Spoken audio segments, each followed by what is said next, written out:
que esta noche vamos a compartir. Tengo que reconocer que es un tema no para los 30 a 35 minutos que los días miércoles ocupamos. Ese es un tema bastante amplio para poder compartir, pero creo que más que un mensaje expositivo en esta noche es una presentación de una declaración de lo que nosotros como ministerio creemos del matrimonio y al mismo tiempo de la sexualidad, el divorcio y las segundas nupcias también. Va a ser como un compendio. Pero quiero iniciar leyendo Efesios capítulo 5, versículo número 22.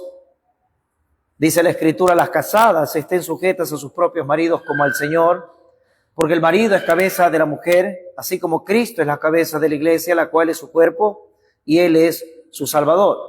Así que, como la iglesia está sujeta a Cristo, así también las casadas lo estén a sus maridos en todo. Versículo 25. Maridos, amad a vuestras mujeres, así como Cristo amó a la iglesia y se entregó a sí mismo por ella, para santificarla, habiéndola purificado en el lavamiento del agua por la palabra, a fin de presentársela a sí mismo, una iglesia gloriosa, que no tuviese mancha ni arruga ni cosa semejante, sino que fuese santa y sin mancha. Ahí encontramos, hermanos, podemos seguir leyendo, pero solamente quiero que noten algunas cosas importantes de esta lectura. Lo elemental del matrimonio. Entendemos que Pablo aquí está hablando a la iglesia, y yo sé que si yo le pregunto a usted de qué habla la carta a los Efesios, yo sé que usted tiene la respuesta clara, que habla de la unión indestructible que tiene Cristo para con los creyentes, para con la iglesia. De eso expresa de que estamos ya practicando la posición en Cristo. De eso habla todo Efesios. Y en los primeros 3 capítulos de este libro se nos enseña las doctrinas fundamentales, los cuales la iglesia en Éfeso y nosotros debemos de siempre tenerlos latentes. Como por ejemplo, capítulo número 1, no es necesario que lo busques, solamente quiero, antes de llevarte ya, capítulo número 1 habla de la elección, de la predestinación, la elección que el Padre hizo de antes de la fundación del mundo, de elegir un pueblo para que lo adore, lo alabe y lo glorifique. Y ese pueblo, que es salvado por gracia, se enseña en el capítulo 2 de este libro, cómo claramente el Señor nos dice: mira, la humanidad, la raza humana, todos los que son creyentes ahora, en su momento estuvieron muertos en delitos y pecados, depravados totalmente. Ellos, el muerto espiritual, no puede hacer nada para acercarse a Dios. Entonces, capítulo 1, Dios elige un pueblo. Capítulo 2, está la deficiencia de los seres humanos caídos por el pecado, y dice: todo es por gracia. Aún la fe que tienen de ustedes es un don de Dios para que nadie se gloríe, no es por obras, dice 2:9. Deja claro el Señor eso. Y en el capítulo número 3 de Efesios, capítulo 3, habla de que ya no hay judío, ya no hay libre, ya no hay griego, ya no es que tienes que nacer de forma étnica en Israel para pertenecer a la iglesia, sino que Dios derribó, dice aún el capítulo 2, y va entrando al 3, Dios derribó esa pared que había de intermedio y ahora mató las enemistades con su obra de redención en la cruz, en su resurrección, da vida nueva a toda persona, en todo lugar, en toda la faz de la tierra. Es decir, que Pablo satura de doctrina a la iglesia de Éfeso con estos 3 capítulos. Incluso en el capítulo 3 habla que esto fue un misterio, el misterio de la iglesia, que antes no fue revelado y que ahora, por gracia de Dios, se nos ha dado a entender que hay un solo pueblo, que ahora hasta los gentiles, dice 3:6, son coherederos y miembros del mismo cuerpo, hablando de la iglesia, y copartícipes de la promesa en Cristo Jesús por medio del Evangelio. El Evangelio unido todo, realmente solamente en Cristo. Entonces, Pablo habla de eso en esos 3 capítulos. Doctrina pura. Y al llegar al capítulo número 4, el apóstol Pablo comienza a decir: si han entendido eso, si han entendido que Dios eligió un pueblo, si han entendido que estaban muertos, que fue una elección soberana, y si han entendido que ustedes pertenecen por gracia al cuerpo de Cristo, que es la iglesia, entonces y solo entonces van a poder vivir y aplicar capítulo 4, capítulo 5, capítulo 6 de Efesios. Cuando llegamos al capítulo 5, mire, acompáñeme a 5, versículo 1. Pablo dice claramente en esto: sed pues imitadores de Dios como hijos amados. El versículo 2 derrama una obligación para el creyente: y andad en amor como también Cristo nos amó y se entregó a sí mismo por nosotros, ofrenda y sacrificio a Dios en olor fragante. ¿Cómo ando en amor? Es lo que explica Pablo después en los siguientes versículos. Y dice: para que ustedes anden en amor deben ser llenos del Espíritu Santo. Versículo número 18. No se embriaguen con vino, antes ser llenos del Espíritu Santo. ¿Cómo soy lleno del Espíritu Santo? ¿Cuáles son las manifestaciones visibles en el creyente? Escuchadme, de ser lleno del Espíritu Santo. Versículo 19, hablando, número 1, con vosotros con salmos, con himnos, cánticos espirituales. Número 2, cantando. Número 3, alabando. Número 4, dando gracias. Y atentos, versículo 21, sometiéndonos. Nuestra Biblia en la Reina Valera dice someteos, pero podremos decir que eso también sería un participio ahí, sometiendo unos a otros. Muy bien. ¿Dónde se ve eso? En el matrimonio. Ahí Pablo viene y explica lo que leímos al inicio. Ahí Pablo comienza y dice: las casadas estén sujetos, pero note que lo más importante, más que incluso la recomendación, es el matrimonio que es realmente el matrimonio terrenal es una imagen, una ilustración de lo que Dios haría con la iglesia. Viene el versículo número 22. Como al Señor, así debe ser sometimiento. Versículo 23. Así como Cristo es la cabeza de la iglesia. Versículo número 24. Como la iglesia está sujeta a Cristo. Versículo número 25. Como Cristo amó a la iglesia. Versículo número 27. También vemos ahí: a fin de presentársela a sí mismo, o sea, Cristo, una iglesia gloriosa. Versículo 26, para alabarla, para purificarla. Entonces la clave aquí es, esto como una introducción nada más, que una mujer podrá respetar a su esposo si ha entendido que Cristo es la cabeza de la iglesia, como Cristo amó la iglesia, como Cristo santificó a la iglesia. Un hombre podrá amar a su esposa, que ese es el mandamiento, el versículo número 25. Mientras a las mujeres se les pide respeto, al hombre se le pide amar sacrificialmente. El respeto de la mujer para el hombre en el matrimonio tiene que ver bajo la perspectiva de lo que Cristo significa para esa mujer. No es solamente un mandamiento moral: pórtate bien y tienes que someterte porque la Biblia dice. O al marido solamente tienes que trabajar y tienes que amarla porque la Biblia dice. Es con entendimiento. Y el entendimiento parte en qué es Cristo para usted. Una mujer cuando no respeta a su marido es porque no ha entendido lo que Cristo ha hecho por la iglesia. Un hombre cuando no ama a su mujer, cuando no cumple las funciones de proveedor, es que no ha entendido lo que Cristo ha hecho por la iglesia. Así lo presenta Pablo aquí. Esto es estar lleno del Espíritu Santo, recuerda. Esto es andar en amor, recuerde. Que son los versículos anteriores. Esto es andar en amor, esto es ser lleno del Espíritu Santo. Entonces, con esto en mente, voy a dar la declaración de lo que creemos acá en este ministerio, a través de la Biblia, obviamente, en lo que enseñamos y lo que creemos del matrimonio y de la sexualidad. Enseñamos aquí que el matrimonio fue dado por Dios como parte de su gracia común, porque aún creyentes y no creyentes se casan. Gracia común, acuérdense de eso. Y que el único significado del matrimonio lo pone Dios mismo. Puedes verlo conmigo, si gusta, en Génesis capítulo 2, versículo 18. Dios pone los parámetros y define lo que es el matrimonio. El hombre no lo define. El hombre más bien lo devalúa. El hombre más bien alterca con Dios, con sus razonamientos humanos, perversos y torcidos, antes que la palabra absoluta del Señor. En Génesis 2:18 dice así: y dijo Dios, no es bueno que el hombre esté solo, le haré ayuda idónea para él. Dios dijo, tú puedes ver el versículo que vio solo a Adán y dijo sin compañía. Él está sin compañía, así que necesita. Ahora, no estaba sin compañía, una compañía idónea, ¿cierto?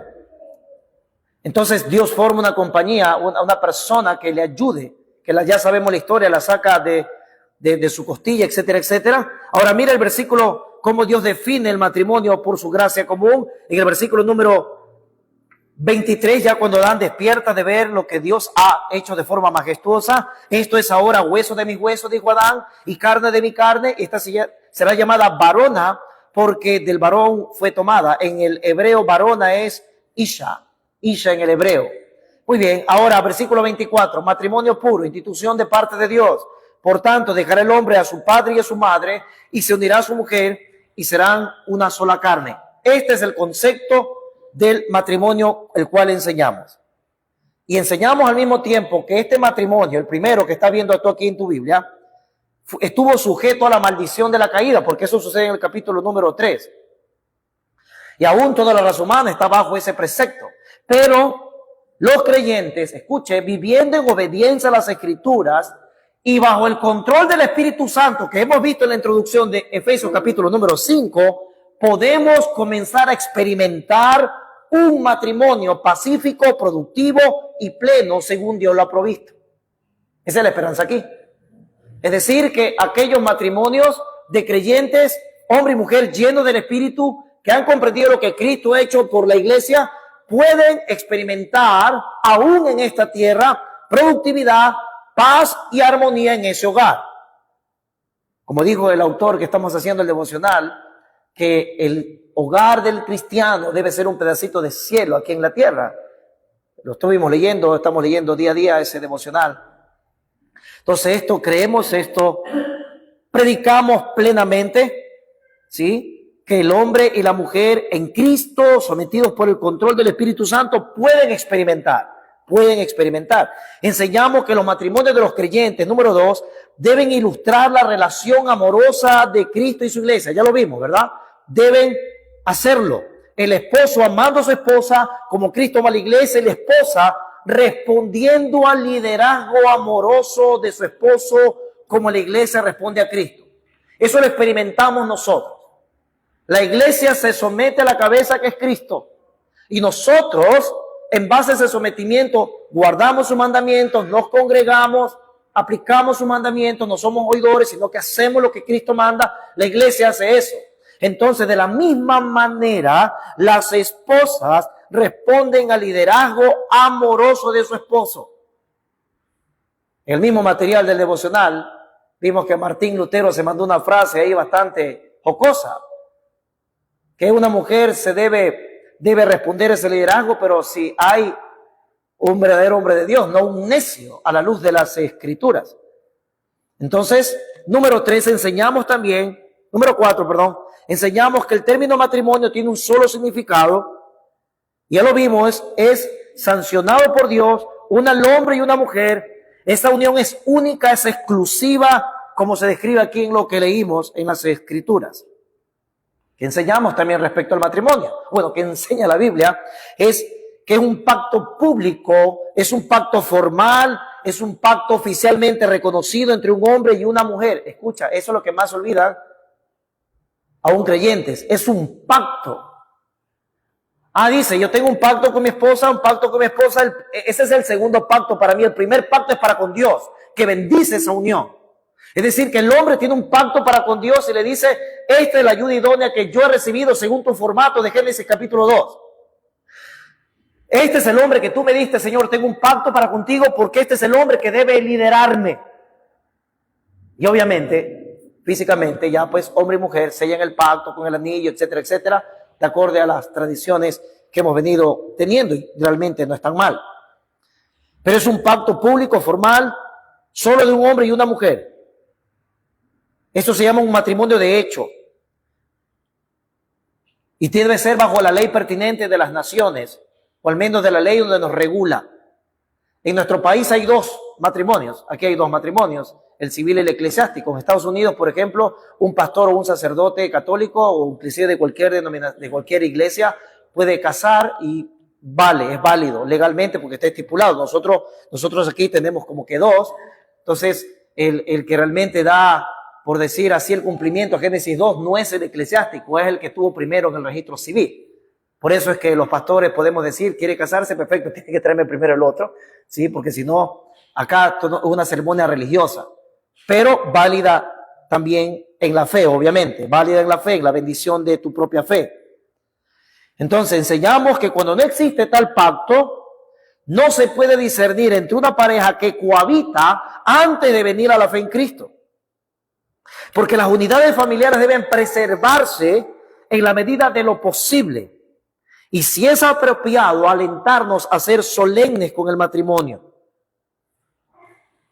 Pero ¿qué sucede? Aquí entramos ya en más detalles. ¿Qué sucede si alguien llegó a Cristo, si no llegó a Cristo y está casado? Vaya a 1 Corintios 7, 24, ahí lo respondemos. La Biblia nos ayuda mucho a despejar todo ese tipo de cosas. 1 Corintios 7, 24 dice, observe, interesante esto, ¿verdad? Cada uno, hermanos, en el estado que fue llamado, así permanezca para con Dios. Qué importante esta recomendación. Los corintios tenían problemas respecto al matrimonio porque, ¿sabe lo que ocurrió? Que cuando llegaron a Cristo, muchos de ellos, tanto hombres como mujeres, querían separarse de su cónyuge. ¿Qué dijo Pablo? No, espérate un ratito. De entrada, permanezcan así. Permanezcan allí. Y luego de algunas recomendaciones, en este mismo capítulo, hablando del divorcio que vamos a ver quizás más adelante, que nos dé el tiempo. Enseñamos que Dios odia el divorcio, entonces, también. Lo enseñamos con claridad. Y que solamente el divorcio se permite cuando ha habido pecado sexual impenitente, o sea, no se ha arrepentido uno de los cónyuges, según lo dice el Señor en Mateo 5:32, en Malaquías 2:14 al 16, Dios dijo a la nación de Israel, repudio, aborrezco el divorcio, yo Jehová. Número 1, entonces el divorcio solamente se permite por pecado sexual de uno de los cónyuges que no quiera arrepentirse. Una inmoralidad sexual, porneia, dice Jesús en Mateo 5:32, esa palabrita, porneia, que es tan amplia realmente de todo lo que tiene que ver con inmoralidades sexuales, pornografías, adulterio, fornicación, aún quizás locuras dentro del matrimonio, en lo sexual, todo ese tipo de cosas. Es una palabra muy amplia. Número 1. Y número 2, el abandono por parte de un incrédulo. Tú estás en capítulo 7. Si tú retrocedes el versículo 12, obsérvalo. A lo demás, yo digo, no el Señor. Recuerda que esa frasecita, ¿qué significa? Esto es de menos importancia que la parte donde dice el Señor. No. La revelación fue progresiva. Lo que Pablo estaba recibiendo era del Espíritu Santo. Así que léelo con firmeza y convicción, que esto también es la palabra de Dios. Dice, los demás yo digo, no el Señor. Según hermano, esta es la revelación que se le fue dado a Pablo. Según hermano tiene una mujer que no sea creyente. Observa, creyente y no creyente. Y ella consiente en vivir con él. ¿Qué dice la Biblia? No lo abandone. 13. Y si una mujer, ahora cambiamos, y si una mujer tiene marido que no sea creyente, ahora es el lado opuesto, ¿verdad? Y él consiente en vivir con ella, otra vez, no lo abandone. Todo está bien. Segunda causa de divorcio, versículo número 15, perdón. Pero si el incrédulo se separa, atento, eso es abandono de hogar. Es que eres creyente ahora, te dejo entonces, Dios permite el divorcio. ¿Sí notamos? Dice, pero si el incrédulo se separa, sepárese. Esa palabra en el griego tiene la incidencia, la perspectiva de divorcio. Sepárese, pues no está el hermano o la hermana sujeto a servidumbre en semejante caso, sino que a paz nos llamó Dios. Es decir, si el incrédulo quiere vivir con un creyente, perfecto, no se separe. Ambos lados, hombre y mujer. Pero si se quiere ir, que se vaya. Por la nueva fe se quiere ir, que se vaya. Entonces, segunda causal que se permite el divorcio. Pecado sexual, horrible, ¿cierto? Adulterio, fornicación, todo lo que tú quieras ahí, inmoralidad. Y número 2, cuando hay un abandono, como lo encontramos aquí. Y eso, hermanos, nos lleva a este punto. ¿Se puede volver a casar? Claro, puede volver a casarse ese creyente, pero como dice la Biblia, que sea en el Señor. Esto serían las segundas nupcias de un creyente. Vamos a colocar el caso, bueno, fue abandonado fue abandonada una hermana porque llegó a Cristo, entonces el hombre dice, no quiero tu fe, no quiero tu santurrería, quiero que no necesito de tu esto, quiero dejarte. Bueno, perfecto, el hombre toma la decisión, se divorcia, ¿ok?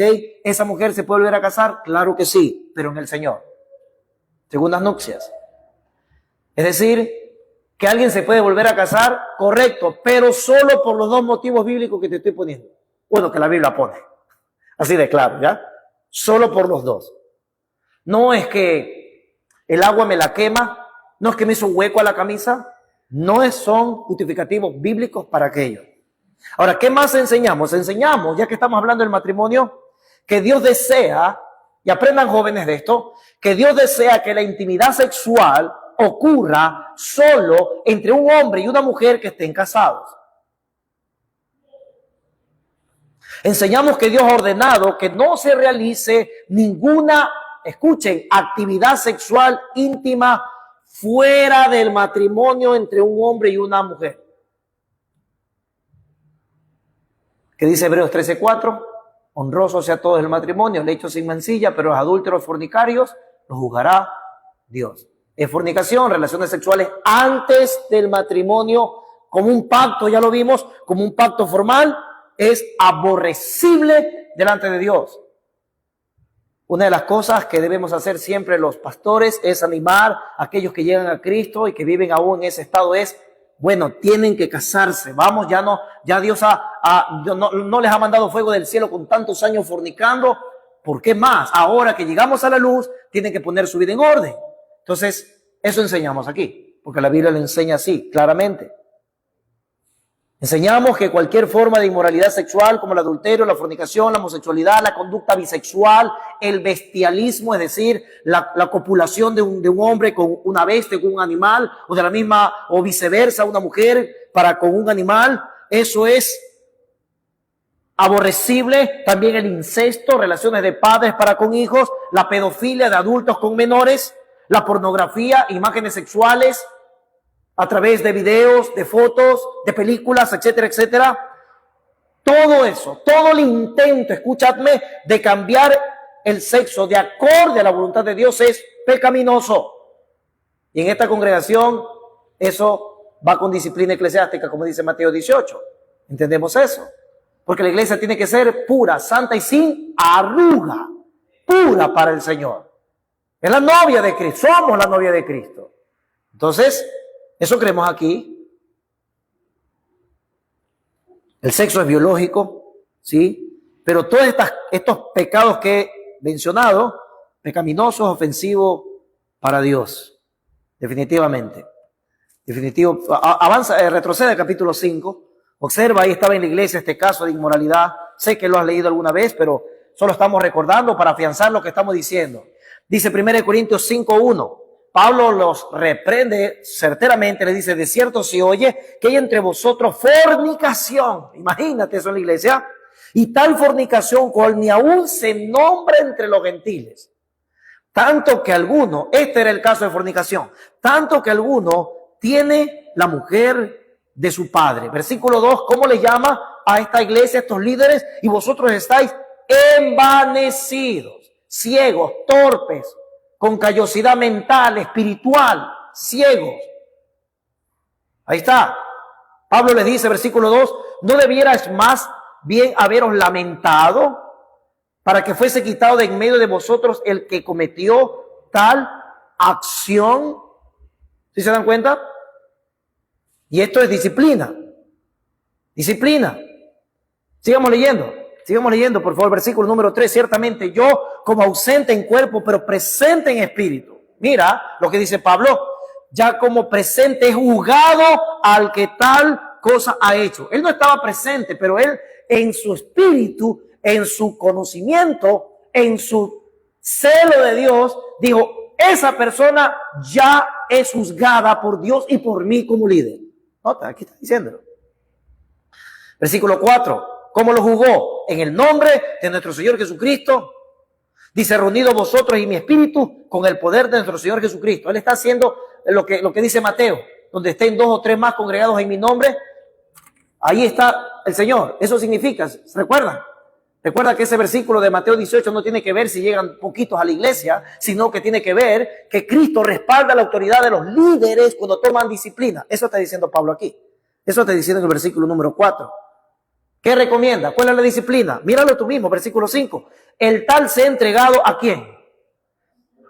Ahora, ¿para qué quiere que lo entregue a Satanás? ¿Para qué tiene que sacarlo de la iglesia a esa persona? Observe, para destrucción de la carne. Si le duele es cristiano, si no le duele, entonces déjalo. Es necesario que salga de nosotros para que se manifieste que no todos los que están dentro de la iglesia son de nosotros. Primera de Juan 2:19. Sigamos leyendo versículo 5. A fin, observa, tiene esperanza Pablo, a fin de que el Espíritu sea salvo en el día del Señor Jesús. Nota, tiene esperanza que con la disciplina fuera, le iba a doler, ese hombre se iba a arrepentir y luego vendría a la iglesia. Pero ya no iba a infectar la iglesia con la impureza, peor con esa fornicación del versículo 1. Sigamos viendo, me gusta como el apóstol Pablo utiliza la firmeza, pero también el amor. Mira el versículo número 6. No es buena vuestra jactancia. Oye, de paso orgullosos esos líderes, de paso orgullosa esa iglesia. Hermanos, leamos esto con mucho cuidado, siempre con nuestro perfil. Nosotros no somos mejores con los corintios, cuidado. Ok, ¿no sabéis que un poco de levadura leuda toda la masa? Versículo 7. Esta es la recomendación para ellos y para nosotros también, hablando que estamos hablando del matrimonio. Limpiaos pues de la vieja levadura. ¿Qué es la vieja levadura? Los pecados antiguos, ¿verdad? Todas las cosas de la carne, lo que está refiriéndose Pablo. Para que seáis nueva masa. Observa. Sin levadura como sois. Porque nuestra Pascua, ya que estamos hablando de panes, esa es la analogía, porque nuestra Pascua, que es Cristo Jesús, ya fue sacrificada por nosotros. ¿Qué estaba diciendo Pablo? Si Cristo murió por tus pecados, la gran pregunta es ¿por qué vuelves a tus pecados pasados? No puedes, tienes que limpiarte. Y el matrimonio debe ser así. Debe ser limpio, puro, puro. Así como este caso que está colocando aquí Pablo como ejemplo, porque de lo pecaminoso y lo ofensivo que es para Dios, que es para Dios. 8, déjame leer el 8. Así que celebremos la fiesta. Mira cómo cambia el tono. Esto es amor. Así que celebremos la fiesta, no con la vieja levadura, sino con la levadura de malicia y de maldad. Perdón, ni con la levadura de malicia y de maldad, sino con panes sin levadura, el carácter de un creyente, de sinceridad y de verdad. ¿Ahí está? ¿Qué pasa con los necios? Versículo 9. Os he escrito por carta que no os juntéis con los fornicarios. Ahora, no con los fornicarios no arrepentidos, porque ellos necesitan que le hablemos del evangelio, de Cristo. Pablo lo deja claro en el versículo 10. No absolutamente con los fornicarios de este mundo. No está hablando de señalar a aquel que está en pecado. Más bien tenemos que ir a predicar a Cristo. Ahí lo deja claro Pablo. Observa. O con los avaros, o con los ladrones, con los idólatras. Hay que ir a ellos. Ese es el campo misionero para nosotros.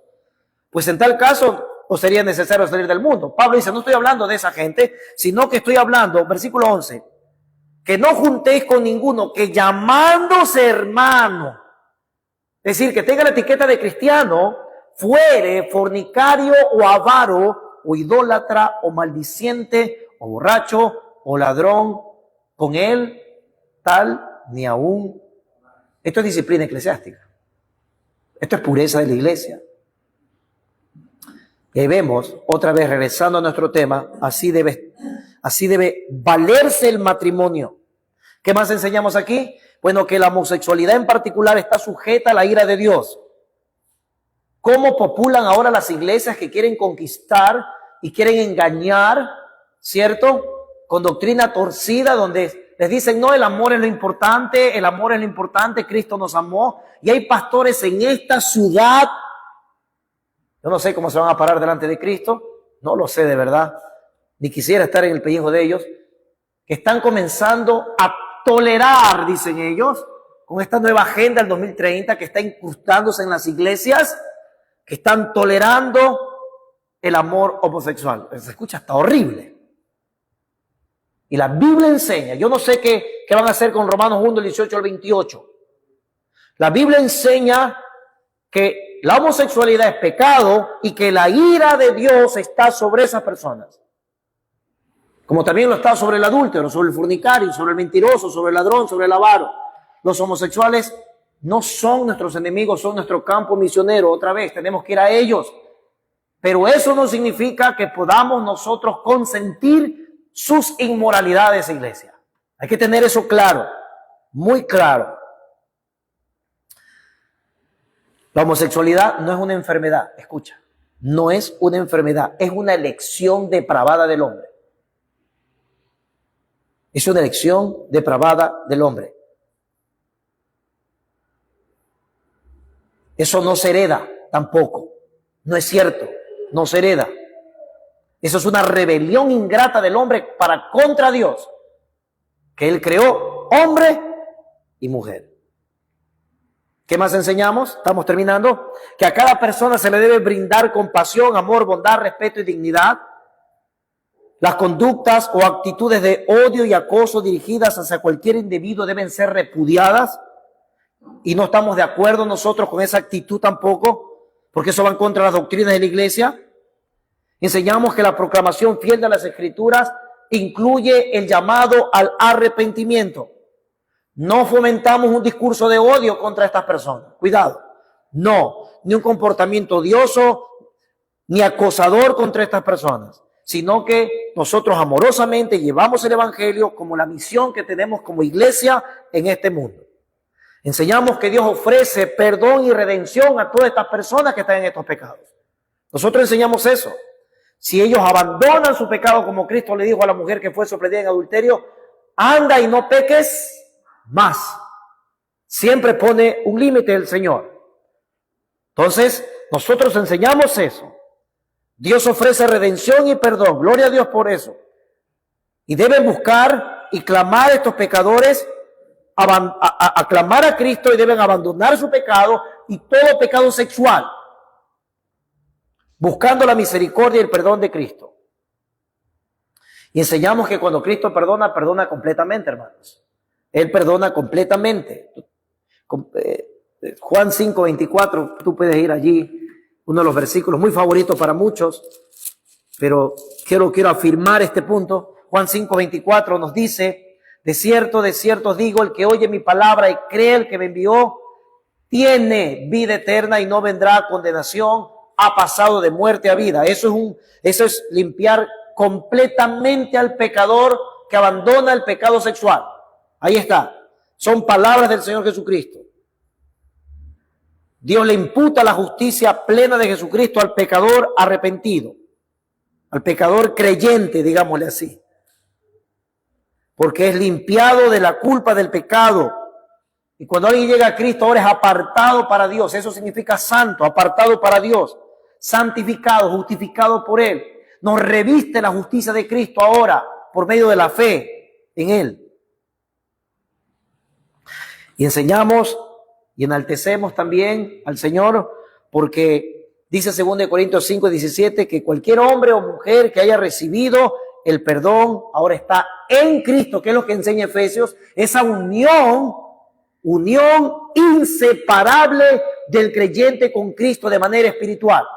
Es tan inseparable esa unión que el apóstol Pablo en Romanos capítulo número 6, que dijo que nosotros fuimos sepultados conjuntamente con Él por medio del bautismo. Es decir, que de una manera espiritual Dios, en su corte legal y universal, tú y yo estábamos allí muriendo con Cristo, siendo sepultados con Cristo y resucitando con Cristo, para que se haga efectivo, 2 Corintios 5:17, que el que está en Cristo, nueva criatura es. Las cosas viejas pasaron, todas son hechas nuevas, incluidos los pecados sexuales. Eso ya murió.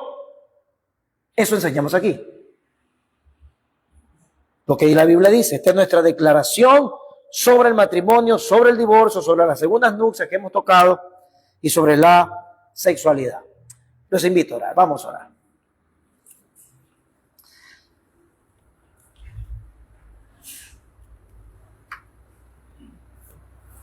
Padre, en tu Santo Hijo hay perdón de pecados y redención para el pecador que se arrepiente